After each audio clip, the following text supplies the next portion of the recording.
ಬಾಯ್ ನ್ಯೂಸ್ಗೆ ಸ್ವಾಗತ.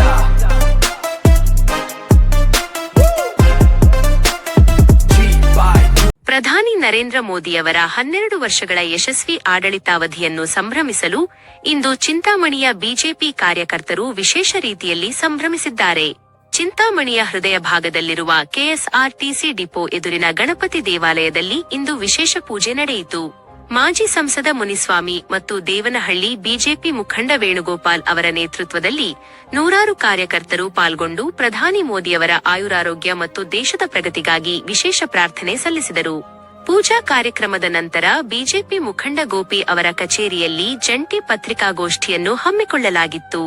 ಈ ವೇಳೆ ಮಾತನಾಡಿದ ಮಾಜಿ ಸಂಸದ ಮುನಿಸ್ವಾಮಿ ಮತ್ತು ದೇವನಹಳ್ಳಿ ಗೋಪಿ ಸ್ಥಳೀಯ ಮಟ್ಟದಲ್ಲಿನ ಸಾರ್ವಜನಿಕ ಸಮಸ್ಯೆಗಳ ಕುರಿತು ತೀವ್ರ ಆಕ್ರೋಶ ವ್ಯಕ್ತಪಡಿಸಿದರು.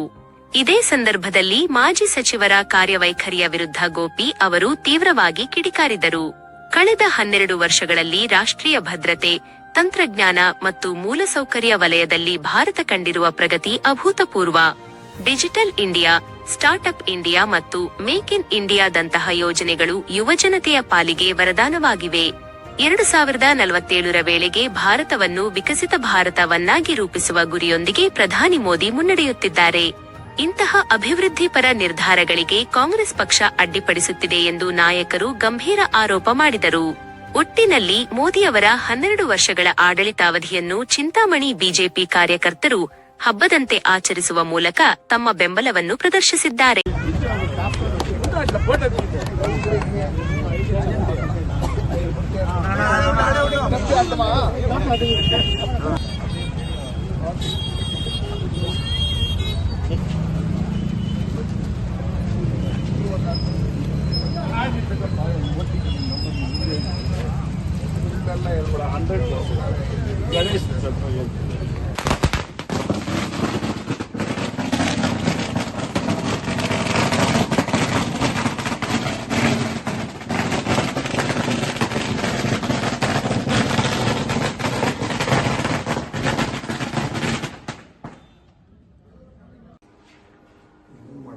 ವಿಧಾನಸಭಾ ಚುನಾವಣೆಯಲ್ಲಿ ಹೆಚ್ಚಿನ ಮತಗಳನ್ನು ತಗೊಂಡು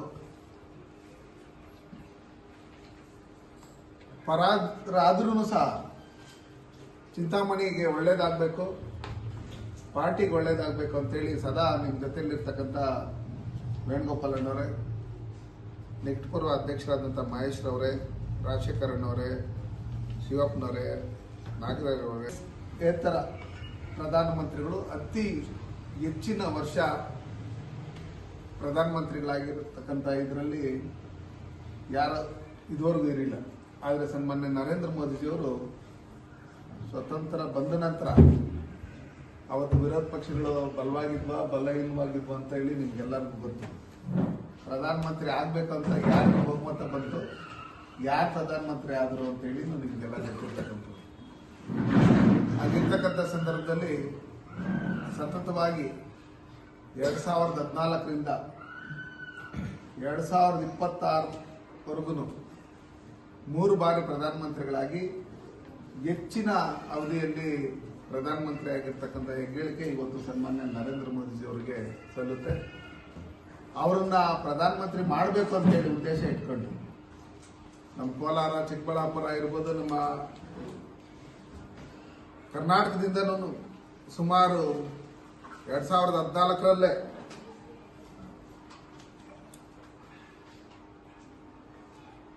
ಹದಿನೇಳು ಲೋಕಸಭಾ ಸದಸ್ಯರನ್ನ, 2019ರಲ್ಲಿ 28ರಲ್ಲಿ 25 ಲೋಕಸಭಾ ಸದಸ್ಯರನ್ನ, ಮೊನ್ನೆ ನಡೆದಂತ ಇದರಲ್ಲಿ 19 ಲೋಕಸಭಾ ಸದಸ್ಯರನ್ನ ಕೊಟ್ಟು ಅವರು 3 ಬಾರಿ ಪ್ರಧಾನಮಂತ್ರಿ ಆಗೋದಕ್ಕೆ ನಮ್ಮ ಕರ್ನಾಟಕದ ಪ್ರತಿಯೊಂದು ಕಾರ್ಯಕರ್ತರು, ಪ್ರತಿಯೊಂದು ಮುಖಂಡರುಗಳು ಹಗಲು ರಾತ್ರಿ ಕೆಲಸ ಮಾಡಿ ದೇಶಕ್ಕೆ ಒಳ್ಳೇದಾಗಬೇಕು ಅಂತ ಹೇಳಿ ಯಾವ ರೀತಿ ಕೆಲಸ ಮಾಡಿದ್ದಾರೆ ಇದನ್ನೆಲ್ಲ ನೀವೆಲ್ಲ ನೋಡಿದ್ದೀರಿ. ಸುಮಾರು ಜನ ವಿರೋಧ ಪಕ್ಷದಲ್ಲಿರ್ತಕ್ಕಂಥವ್ರು ಇವತ್ತು ವಿರೋಧ ಪಕ್ಷದಲ್ಲಿ ಕುತ್ಕೊಳ್ಳೋದಕ್ಕೂ ನಾಯಲಾಯಕ್ಕಿರ್ತಕ್ಕಂಥವ್ರು ಪ್ರಧಾನಮಂತ್ರಿ ಅಭ್ಯರ್ಥಿ ಅಂತ ಹೇಳ್ಕೊಂಡ್ರೆ ಅವರೇ ನಮಗೆ ಬ್ರ್ಯಾಂಡ್ ಚುನಾವಣಾ ಪ್ರಚಾರಿಗಳು. ಆ ಥರ ರಾಹುಲ್ ಗಾಂಧಿ ಹೆಸರು ಹೇಳಿದ ತಕ್ಷಣವೇ ಸಾಕು ಇವ್ರಿಗೂ ನರೇಂದ್ರ ಮೋದಿಜಿ ಅವ್ರಿಗೆ ಏನು ವ್ಯತ್ಯಾಸ ಅಂತ ಬಂದಾಗ, ಇದ್ ಕಡೆಯಿಂದ ಆಲೂಗಡ್ಡೆ ಹಾಕಿದ್ರೆ ಅಷ್ಟ್ ಕಡೆಯಿಂದ ಬಂಗಾರ ಬರ್ತೈತೆ ಅಂತ ಯಾವಾಗ ಹೇಳಿದ್ರು ಅಂದ ತಕ್ಷಣ ಗೊತ್ತಾಗೋಯ್ತು ಆಲೂಗಡ್ಡೆ ಎಲ್ಲಿ ಬೆಳ್ತಾರೆ, ನೆಲದೊಳಗಡೆ ಏನು ಬೆಳೆ ಬರುತ್ತೆ, ನೆಲದ ಮೇಲೆ ಯಾವುದು ಬೆಳೆ ಬರುತ್ತೆ, ರೈತರು ಯಾವ ಬೆಳೆನ ಎಷ್ಟು ದಿನಕ್ಕೆ ಅವ್ನು ಕೊಯ್ಲು, ಅದು ಯಾವ್ದು ಏನು ಕೆಜಿ ಎಷ್ಟು ಕೆಜಿ, ಅದು ಎಲ್ಲ ಹಾಕ್ತಾನೆ, ಎಲ್ಲೆಲ್ಲಿ ಇದು ಮಾಡ್ತಾನೆ, ಇದನ್ನೆಲ್ಲ ಟೋಟಲ್ ಆಗಿ ಗೊತ್ತಿಲ್ಲದೆ ಇರ್ತಕ್ಕಂಥವ್ರು, ಜನಸಾಮಾನ್ಯರ ಕಷ್ಟ ಸುಖ ಗೊತ್ತಿಲ್ಲದೆ ಇರ್ತಕ್ಕಂಥವ್ರು, ಇಂಥವ್ರು ಈ ದೇಶದಲ್ಲಿ ಪ್ರಧಾನಮಂತ್ರಿ ಆಗೋದಕ್ಕೂ MLA ಆಗೋದಕ್ಕೂ ನಾಲಾಯಕವನ್ನು ಲೆಕ್ಕಾಚಾರದಲ್ಲಿ ಇದು ಮಾಡಿದಂಥ ಸಂದರ್ಭದಲ್ಲಿ ಅವ್ರ ಕ್ಷೇತ್ರಗಳಲ್ಲಿ ಸೋಲ್ಸಿ ಕಳಿಸ್ತಿದ್ರೇನು ಬೇರೆ ಬೇರೆ ರಾಜ್ಯಗಳಲ್ಲಿ ಹೋಗಿ ಒಂದು ಚುನಾವಣೆಯಲ್ಲಿ ಗೆದ್ದಿರ್ತಕ್ಕಂಥವ್ರು ನೀವು ನೋಡಿದ್ರಿ. ಪ್ರಧಾನಮಂತ್ರಿ ಆಗಿರ್ತಕ್ಕಂಥವ್ರು ಒಂದು ಟೀಮ್ ಆಡ್ತಾ ಇದ್ದಂತ ಮನೆಯಲ್ಲಿ ಅವ್ರ ತಂದೆ ಟೀಮ್ ಆಡ್ತಾ ಇದ್ರು. ಸನ್ಮಾನ್ಯ ನರೇಂದ್ರ ಮೋದಿಯವರು ಡಾಕ್ಟರ್ ಬಾಬಾ ಸಾಹೇಬ್ ಅಂಬೇಡ್ಕರ್ ಕೊಟ್ಟಿರ್ತಕ್ಕಂಥ ಸಂವಿಧಾನ ಅಡಿಯಲ್ಲಿ ಅವ್ರು ಕೊಟ್ಟಿರ್ತಕ್ಕಂಥ ಏನು ಅವಕಾಶ ಇದೆ, ನಾನು ಈ ದೇಶದ ಪ್ರಧಾನಮಂತ್ರಿ ಆಗ್ಬೇಕಂದ್ರೆ ಅದಕ್ಕೆ ಕಾರಣ ಡಾಕ್ಟರ್ ಬಾಬಾ ಸಾಹೇಬ್ ಅಂಬೇಡ್ಕರ್ ಕೊಟ್ಟಿರ್ತಕ್ಕಂಥ ಸಂವಿಧಾನ ಅಂತ ನರೇಂದ್ರ ಮೋದಿಜಿ ಅವರು ಹೇಳಿರ್ತಕ್ಕಂಥವ್ರು ನೀವು ಕೇಳಿದ್ದೀರಿ. ಸಬ್ಕಾ ಸಾಥ್, ಸಬ್ಕಾ ವಿಕಾಸ್, ಸಬ್ಕಾ ವಿಶ್ವಾಸ್, ಸಬ್ಕಾ ಪ್ರಯಾಸ್ ಅನ್ನೋ ಮೂಲ ಮಂತ್ರದೊಂದಿಗೆ ಎಲ್ಲರ ಜೊತೆಗೂಡಿ ಈ ದೇಶದಲ್ಲಿ 14ರಿಂದ 26ರವರೆಗೂ ಇದುವರೆಗೂ ಯಾವುದೇ ರೀತಿಯಾದಂಥ ಕೇಂದ್ರ ಸರ್ಕಾರದ ಯಾವುದೇ ಒಂದು ಮಂತ್ರಿಗಳದ್ದು ಒಂದೇ ಒಂದು ಸಣ್ಣ ಪುಟ್ಟ ಭ್ರಷ್ಟಾಚಾರ ಇಲ್ಲ, ಯಾವುದೇ ರೀತಿಯಾದಂಥ ಡೆವಲಪ್ಮೆಂಟ್ ವಿಷಯದಲ್ಲಿ ರಾಜಿ ಇಲ್ಲದೆ ಅಭಿವೃದ್ಧಿ ಕೆಲಸಗಳನ್ನು ಮಾಡ್ತಾ ಇರ್ತಕ್ಕಂಥ ಸನ್ಮಾನ್ಯ ನರೇಂದ್ರ ಮೋದಿಜಿಯವರು ಅವ್ರಿಗೆ ಇನ್ನಷ್ಟು ಶಕ್ತಿ ಕೊಡಬೇಕು ಅಂತೇಳಿ ಇಡೀ ದೇಶದಲ್ಲಿ ಇಡೀ ಪ್ರಪಂಚದಲ್ಲಿ ಎಲ್ಲರೂ ಇವತ್ತು ಪೂಜೆಗಳು ಮಾಡಿ ಆ ಭಗವಂತ ನಮಗೆ ಕೊಟ್ಟಿರ್ತಕ್ಕಂಥ ಏನು ಆಯುಷ್ ಇದೆ, ನಮ್ಮ ತಂದೆ ತಾಯಿ ಮಾಡಿರ್ತಕ್ಕಂಥ ಪುಣ್ಯದಲ್ಲಿ ನಾವೇನು ಮಾಡಿರ್ತಕ್ಕಂಥವ್ರು ಸಣ್ಣ ಪುಟ್ಟ ಒಳ್ಳೇದಿದ್ರು ಅದರಲ್ಲಿ ಸಾಸಿವೆ ಕಾಳಷ್ಟು ಅವ್ರಿಗೆ ಸಲ್ಲಂತ ರೀತಿಯಲ್ಲಿ ಮಾಡಿ ಅವ್ರಿಗೆ ಆಯುಷು ಇನ್ನೂ ಶಕ್ತಿ ಕೊಡಲಿ ಅಂತೇಳಿ ಇವತ್ತು ಆ ಭಗವಂತನ ನಾವು ಪ್ರಾರ್ಥನೆ ಮಾಡಿಕೊಂಡು ಎಲ್ಲ ಕಡೆ ಸಿಹಿ ಹಂಚೋದ್ರ ಮುಖಾಂತರ ನಮ್ಮ ಸಾಮಾಜಿಕ ಕಾರ್ಯಗಳನ್ನು ಸ್ವಚ್ಛ ಭಾರತ್ ಇರ್ಬೋದು, ಮತ್ತು ಹಣ್ಣು ಹಂಪಲು ಕೊಡೋಂಥದ್ದು, ಅನಾಥಾಶ್ರಮ ವೃದ್ಧಾಶ್ರಮಗಳಲ್ಲಿ ಊಟ ಕೊಡೋಂಥದ್ದು ಇರ್ಬೋದು, ಬಟ್ಟೆ ಕೊಡೋಂಥದ್ದು ಇರ್ಬೋದು, ಈ ಎಲ್ಲ ಕಾರ್ಯಗಳನ್ನು ಇಡೀ ದೇಶದಲ್ಲಿ ಇಡೀ ಪ್ರಪಂಚದಲ್ಲಿ ಎಲ್ಲ ಕಡೆಯೂ ಮಾಡ್ಕೊಂಬರ್ತಾ ಇದ್ದಾರೆ. ಇದ್ರ ಮಧ್ಯೆ ಕಾಂಗ್ರೆಸ್ ಅವರು ಹೇಳ್ತಾರೆ ಏನು ಮಾಡಿದ್ದಾರೆ ಅಂತೇಳಿ.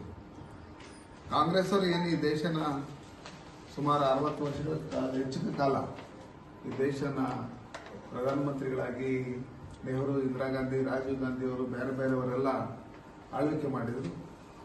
ಅವರು ಎಷ್ಟು ಸಾಲಗಳು ಮಾಡಿದರು, ಯಾವ ರೀತಿ ನಮ್ಮ ಆರ್ಥಿಕ ಪರಿಸ್ಥಿತಿ ಇತ್ತು, ಇವತ್ತು ಇಡೀ ದೇಶದಲ್ಲಿ ಇಡೀ ಪ್ರಪಂಚದಲ್ಲಿ ಮೊದಲನೇ ಸ್ಥಾನಕ್ಕೆ 7.7 GDP ಬಂದಿರತಕ್ಕಂಥದ್ದು ಕಾರಣ ಇಂಥ ಯುದ್ಧಗಳು ನಡೆಯುವಂಥ ಸಂದರ್ಭದಲ್ಲೂ ಬೇರೆ ಬೇರೆ ದೇಶಗಳಲ್ಲಿ ಗ್ಯಾಸ್ ಆಗಲಿ ಪೆಟ್ರೋಲ್ ಆಗಲಿ ಇವನ್ನೆಲ್ಲ ಕಂಪ್ಲೀಟ್ ಆಗಿ ನಿಲ್ಲಿಸಿರ್ತಕ್ಕಂಥ ಸಂದರ್ಭದಲ್ಲೂ ಬೇರೆ ಬೇರೆ ದೇಶಗಳು ಹೋಲಿಸಿದಾಗ ಅಲ್ಲಿನ ರೇಟ್ಗೂ ಇಲ್ಲಿನ ರೇಟ್ಗೂ ಅಜಗಜಾಂತರ ವ್ಯತ್ಯಾಸ ಇರ್ತಕ್ಕಂಥದ್ದು.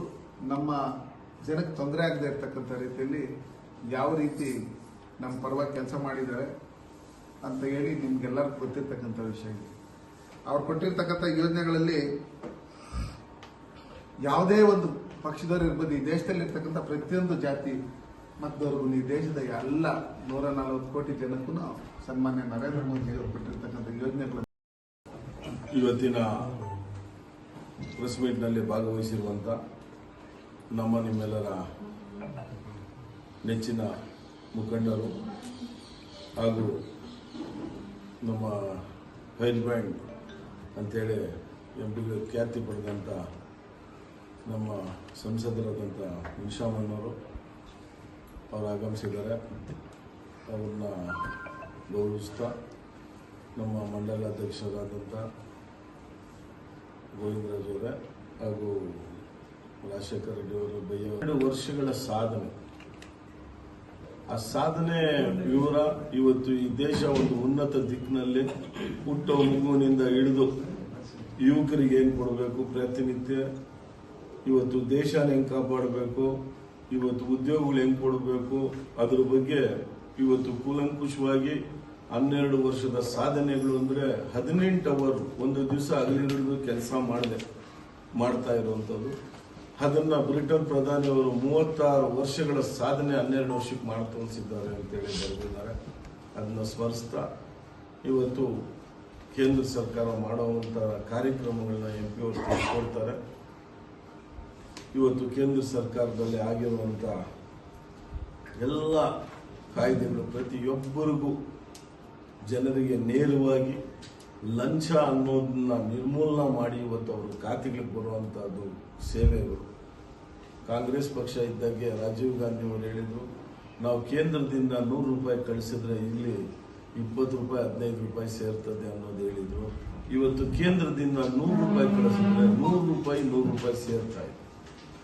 ಇನ್ನು ಮಾಡಿದಂಥ BJP ಸರ್ಕಾರ, ಇನ್ನು ಕಾರ್ಯರೂಪಕ್ಕೆ ತಂದಂಥ ನರೇಂದ್ರ ಮೋದಿ ಅವರ ತಂಡಕ್ಕೆ ಇವತ್ತು ನಾವು ದೇವರಲ್ಲಿ ಪ್ರಾರ್ಥನೆ ಮಾಡಿ ಇದೆಲ್ಲ ದೇವರು ಒಳ್ಳೇದು ಮಾಡಲಿ, ಈ ಭಾರತ ದೇಶನ ಎಲ್ಲರನ್ನೂ ಸಮಾನತೆ ಕಾಪಾಡ್ತಾ ಇರೋರಿಗೆ ಎಲ್ರಿಗೂ ಒಳ್ಳೇದಾಗಲಿ ಅಂತೇಳಿ ಇವತ್ತು ಪೂಜೆ ಸಲ್ಲಿಸ್ತಾ ಸ್ವಚ್ಛ ಭಾರತ ಕಾರ್ಯಕ್ರಮ ಮುಗಿಸ್ಕೊಂಡು ನಾವು ನರೇಂದ್ರ ಮೋದಿಯವರಿಗೆ 100 ವರ್ಷ ಇದ್ದು ಅವರು ಪ್ರಧಾನಿಯಾಗಿ ಮುಂದುವರಿಲಿ, ಹಾಗೆ ನಮ್ಮ ಮುನ್ಷಮ್ಮನವ್ರ ಹೆಸರಲ್ಲಿನೂ ನಾವು ಮುಂದೆ ಒಳ್ಳೆ ಸಂಸದರಾಗಿ ಮುಂದೆ ಕೇಂದ್ರ ಮಂತ್ರಿಗಳಾಗಲಿ ಅಂತೇಳಿ ಪೂಜೆ ಸಲ್ಲಿಸುತ್ತೇವೆ. ಆದ್ದರಿಂದ ಇವತ್ತು ನಮ್ಮ ಚಿಂತಾಮಣಿ ನಗರದಲ್ಲಿ ಇವತ್ತು ಹೇಳಬೇಕು ಅಂದರೆ ಕಾಂಗ್ರೆಸ್ ಸರ್ಕಾರದಿಂದ ನಡೀತಾ ಇರುವಂಥ ಅಕ್ರಮಗಳು, ಬಡವರ ಮೇಲೆ ದೌರ್ಜನ್ಯಗಳು ಇವತ್ತು ಮಿತಿ ಮೀರಿದೆ. ಇವತ್ತು ನೀವು ಮಾರ್ಕೆಟಲ್ಲಿ ನೋಡಬೇಕು, ದೇವಸ್ಥಾನದಲ್ಲಿ ಸಹನೇಶ್ವರ ದೇವಸ್ಥಾನದಲ್ಲಿ ಬ್ರಾಹ್ಮಣರು ಕಟ್ಕೊಂಡಿರೋ ಮನೆಗಳು ಇವತ್ತು ಕಟ್ಟಿ ಅವ್ರು ಪೂಜೆ ಸಲ್ಲಿಸಬೇಕು ಅಂತ KM ಕೃಷ್ಣಾರೆಡ್ಡಿ ಅವರಿಂದ ಕಟ್ಕೊಟ್ಟಿರೋ ಮನೆಗಳನ್ನ ದಬ್ಬಾಕಬೇಕು ಅಂತ ಹೋಗ್ತಾ ಇದ್ದಾರೆ. ಇವತ್ತು ಬಡವ್ರಿಗೆ ಮಾರ್ಕೆಟ್ ಕೊಡ್ತೀನಿ, ಅಂಗಡಿಗೆ ಕೊಡ್ತೀನಿ ಅಂತೆಲ್ಲ ದಬ್ಬಾಗ್ತಾ ಇದ್ದಾರೆ. 15 ವರ್ಷ 20 ವರ್ಷದಿಂದ ಕಟ್ಟಿರೋ ಬಿಲ್ಡಿಂಗು 100 ವರ್ಷ ಇರೋ ಬಿಲ್ಡಿಂಗ್ ದಬ್ಬಾಗ್ತಾ ಇದ್ದಾರೆ. ಹೊಸದಾಗಿ ಬಿಲ್ಡಿಂಗ್ ಯಾತಕ್ಕೋಸ್ಕರ ಇದು? ಸ್ವಂತ ನಾವೇ ಅಲ್ಲ ಕಾಂಟ್ರಾಕ್ಟ್, ನಾವು ಯಾರಿಗೂ ಕೊಡಲ್ಲ, ಸ್ವಂತ ನಾವೇ ಮಾಡ್ತೀವಿ. 50%, 70%, 50% ಸಿಗ್ತದೆ ನಮ್ಗೆ, ಬಿಲ್ಲು ಹಂಗೆ ಕೊಡ್ತಾರೆ. ಇದೇನಾ ರಾಜಕಾರಣ ಮಾಡೋದು? ಇಲ್ಲಿ ಬಡವರು ಮನೆಗಳು ಕಟ್ಕೊಂಡಿರೋ ಮನೆಗಳು PD ಖಾತೆ ಮಾಡಿ ಇವತ್ತು ಆ ಕಟ್ಟಿರೋ ಮನೆಗಳು 2 ಕಂತು ಕೊಟ್ಟಿದ್ದಾರೆ. ಸರ್ಕಾರದಲ್ಲಿ ಕೊಟ್ಟಿರೋದು ಗೌರ್ಮೆಂಟ್ ಜಾಗ ಸರ್ವೆ ನಂಬರಲ್ಲಿ ಖಾತೆ ಮಾಡಿದ್ಮೇಲೆ ಅವರಿಗೆ ಗೌರ್ಮೆಂಟ್ ಜಾಗಕ್ಕೆ 20-30 ಸೈಟ್ ಎಷ್ಟು ಬರ್ತದೆ ಅವರಿಗೆ? ಇಲ್ಲ 94CC ಆಕ್ಟಲ್ಲಿ ಹಾಕೊಳ್ಳಿ, ನಿಮ್ಮ ಸರ್ಕಾರದಲ್ಲೇ ಇದೆ, ಆಕ್ಟಲ್ಲಿ ಬಳಸ್ಕೊಳ್ರಿ. ಆ ಮನೆಗಳೋಗಿ ಸರ್ಕಾರನ ದುರುಪಯೋಗ ಪಡಿಸ್ಕೊಂಡು ಇಲ್ಲಿರುವಂಥ MLA ಅವರು ದುರುಪಯೋಗ ಪಡಿಸ್ಕೊಂಡು ಇವತ್ತು ಆ ಮನೆಗಳನ್ನ, ಬಡವ್ರ ಮನೆಗಳನ್ನ ಕಟ್ಟಿರೋ ಮನೆ ಕೂಲಿ ಕಾಸು ಮಾಡಿ ಇವತ್ತು ಇಬ್ಬರು ಗಂಡ ಹೆಂಡತಿ ಮಕ್ಕಳು ಬಂಡೆ ಹೊಡೆದು ಕೂಲಿ ಕಾಸು ಮಾಡಿರೋ ಮನೆ ಕಟ್ಟಾದ್ಮೇಲೆ 2 ಕಂತು ಗೌರ್ಮೆಂಟ್ ಅವ್ರು ಕೊಟ್ಟ ಮೇಲೆ ಎತ್ಕೊಂಡೋಗಿ ಇದು ಯಾವ ನ್ಯಾಯ? ಇದೇನು ಆಡಳಿತ? ನೀವು ಆಡಳಿತ ಕೊಡಕ್ ಬಂದಿದ್ದೀರಾ ಇಲ್ಲ ಬಡವ್ರನ್ನ ಶೋಷಣೆ ಮಾಡಕ್ ಬಂದಿದ್ದೀರಾ? ಏನು ಅಂತ ಗೊತ್ತಾಗ್ತಾ ಇಲ್ಲ. ಇಂಥವು ಜಾಸ್ತಿ ನಡೀತಾ ಇದ್ದಾವೆ. ಅವರು ರಸ್ತೆ ಅಗಲೀಕರಣ ಎಲ್ರಿಗೂ ಒಂದೇನೇ ಇರಬೇಕು. ನಮ್ಮ ಅಂಗಡಿಗಳು ನಮ್ದಿರೋ ಅಥವಾ ಅಗಲೀಕರಣ ಹಾಕ್ಬಿಡ್ದು